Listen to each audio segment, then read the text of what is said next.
৭১ সালে আমাদের আওয়ামী লীগ যখন পাকিস্তানের সাথে পূর্ব বাঙালিরা যখন বিপুল ভোটে বিজয় অর্জন করলো, সেই গৌরবোজ্জ্বল বিজয়কে কলুষিত করে ওরা আমাদেরকে ক্ষমতায় যেতে দেয়নি।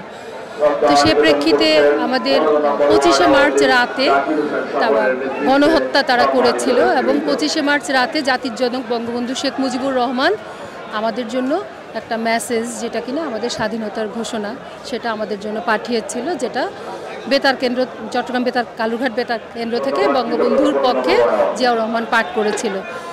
7ই মার্চে আসলে আমাদের স্বাধীনতার যে মূল মন্ত্র সেটা ঘোষিত হয়েছিল, যখন বঙ্গবন্ধু বলেছিল যে এবারের সংগ্রাম স্বাধীনতার সংগ্রাম, এবং বাঙালি জাতিকে ঘরে ঘরে দুর্গ গড়ে তুলতে বলেছিল। বঙ্গবন্ধু জাতির পিতা শেখ মুজিবুর রহমান আমাদের এই স্বাধীনতা স্থপতি, তার নেতৃত্বে সারা দেশ তখন একত্রিত হয়ে তা আমাদের কৃষক, জেলে, নাপিক সবাই মিলে ঘরে ঘরে দুর্গ গড়ে তুলছিল এবং আমরা 9 মাস রক্তক্ষয়ী সংগ্রাম শেষে 1971 সালে 16ই ডিসেম্বর বিজয় অর্জন করি। কিন্তু মূল স্বাধীনতাটা ঘোষণা হয়েছিল 26শে মার্চ। আমাদের এই 7ই মার্চের ঘোষণাটাকে একটা গেটিসবার্গ অ্যাড্রেসের সাথে তুলনা করেছে, যখন বলেছে যে আমাদের অভিন্ন মুদ্রা আমাদের দেশের অর্থকড়ি আমাদের দেশেই থাকবে, এবং আমাদের বলেছে যে আমরা আজ থেকে আমরা স্বাধীন, তোমাদের যা যা কিছু আছে তাই নিয়ে তোমরা শত্রুর মোকাবেলা করতে প্রস্তুত হও এবং প্রত্যেক ঘরে ঘরে দুর্গ গড়ে তোলো। ভাইয়েরা আমার, তোমরা আমি যদি তোমাদের হুকুম দেবার নাও পারি, তোমাদের কাছে আমার অনুরোধ রইল তোমরা প্রত্যেক ঘরে ঘরে দুর্গ। সেদিনই আসলে স্বাধীনতার ঘোষণা হয়ে গেছে।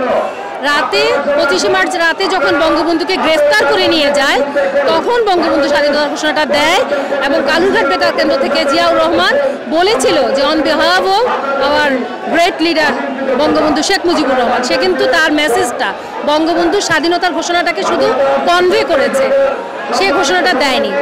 কারো বক্তব্য কেউ যদি পাঠ করে তাহলে সেটা তার দেওয়া হয় না। অবশ্যই এটা একটা বিভ্রান্তিকর তথ্য।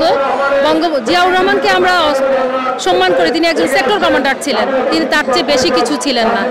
বঙ্গবন্ধুর নেতৃত্বেই মুক্তিযুদ্ধ এবং আমরা হয়েছিল এবং স্বাধীনতা অর্জন করেছি, এটা চিরাচরিত সত্য। এ সত্য অস্বীকার করলে আমাদের বাঙালি জাতির আসলে কোনো অস্তিত্বই থাকে না। 7ই মার্চের ভাষণ, 25শে মার্চের বঙ্গবন্ধুর ঘোষণাকে অস্বীকার করলে আমরা আমাদের নিজেদের অস্বীকার করি, আমরা নিজেদের কাছে নিজেরা লজ্জিত হই, আমরা নিজেরা জাতিকে বিভ্রান্ত করি, নিজেরা বিভ্রান্ত হই। এ ধরনের অমূলক, মিথ্যা, ভ্রান্ত, কটু, চাল খাটিয়ে মিথ্যা তথ্য আসলে সরবরাহ করার কোনো অর্থ নেই। এই ধরনের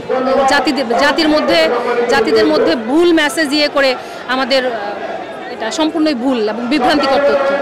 বিএনপি, জামাত, কুচক্রী দল পাকিস্তানিদের ইন্ধনে এ ধরনের মিথ্যা কথাগুলো প্রচার করে বেরিয়েছে। সংবাদ, ফিচার ও অনুষ্ঠানের জন্য ভিজিট করুন সংবাদ প্রকাশের ওয়েবসাইট এবং যুক্ত থাকুন ফেসবুক পেজ ও ইউটিউব চ্যানেলের সঙ্গে।